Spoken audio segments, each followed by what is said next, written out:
Welcome, in front of me is a VIVO Y21s, and today I'll show you how you can boot this device into Fastboot mode.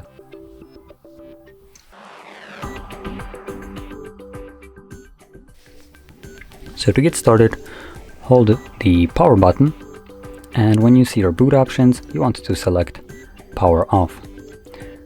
Give it a moment for the device to shut down, and once it does so, you want to hold power button and volume up at the same time.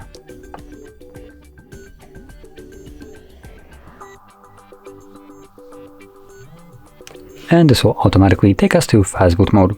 Now in this mode you will need to use volume buttons to navigate through the options. There's only 2 of them. And power button will be used to confirm whatever is selected. Now here we only have technically 1 option and 1 way of leaving this mode, so reboot takes us back to Android, or recovery mode obviously will boot us into the recovery mode. So I'm going to select the first one, reboot, confirm it with the power button. And as you can see, we are now back in Android. So if you found this very helpful, don't forget to hit like, subscribe, and thanks for watching.